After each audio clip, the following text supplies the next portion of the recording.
Et finalement, la vie ne peut être comprise dans toute sa richesse, sans envisager la totalité de la biosphère. C'est l'ensemble des organismes vivants qui, ensemble, créent et maintiennent les conditions nécessaires à la persistance de la vie elle-même. La biosphère, cette fine pellicule de vie qui enveloppe la Terre, est l'expression ultime de cette interaction complexe et dynamique, qui régule et préserve la vie sur notre planète. La diversité, complexité et capacité d'auto-organisation de la biosphère. Interaction de la biosphère avec les autres sphères de la Terre. Les différents niveaux d'organisation de la biosphère. Maintien de l'équilibre écologique.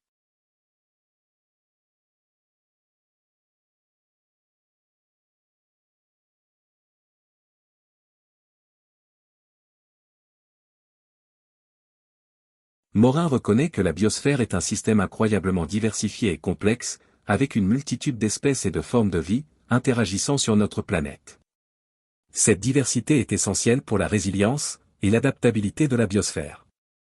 Diversité. La biosphère est constituée de millions d'espèces vivantes, de toute taille, forme et habitat, ce qui permet à la vie de persister dans des environnements variés.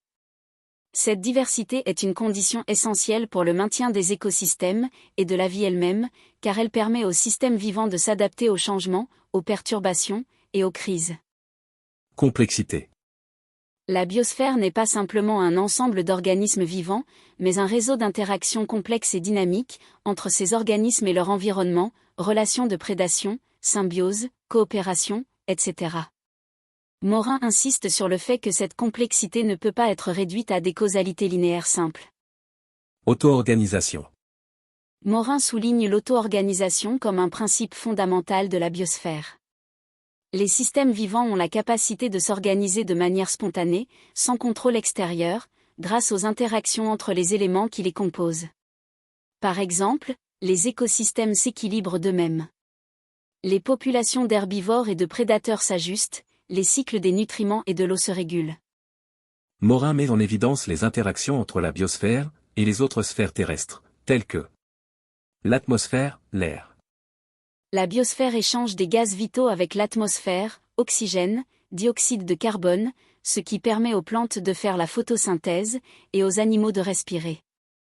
La composition de l'atmosphère est influencée par les activités biologiques, et en retour, les conditions atmosphériques influencent la vie. L'hydrosphère, les océans, rivières, nappes phréatiques. L'eau est une composante essentielle pour la vie. Les cycles de l'eau, évaporation, précipitation, écoulement, sont étroitement liés aux activités biologiques, et la biosphère influence la qualité et la répartition de l'eau dans les écosystèmes.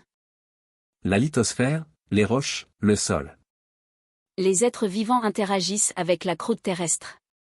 Les plantes puisent des nutriments dans le sol, les animaux modifient les sols par leurs activités, comme les vers de terre qui aèrent le sol, et les minéraux et matières organiques se recyclent continuellement entre la lithosphère et la biosphère. Morin montre ainsi que la biosphère n'est pas isolée, mais qu'elle entretient des interactions vitales avec ces autres sphères, formant un système global d'équilibre écologique, qui permet le maintien de la vie sur Terre.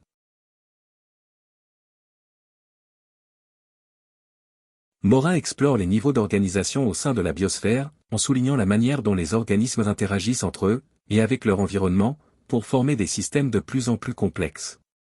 Les organismes individuels.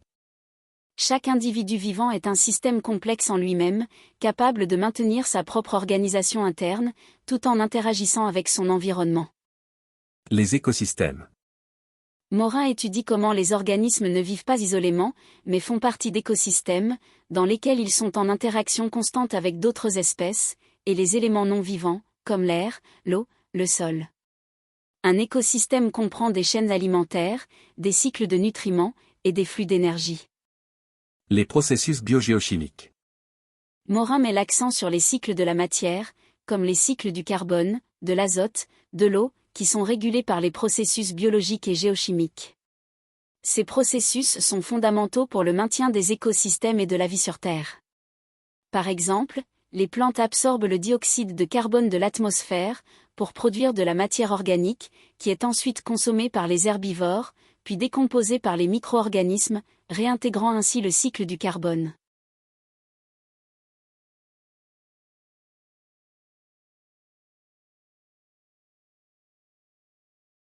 En dernière instance, Morin montre que toutes ces interactions permettent le maintien d'un équilibre dynamique, à l'échelle de la planète.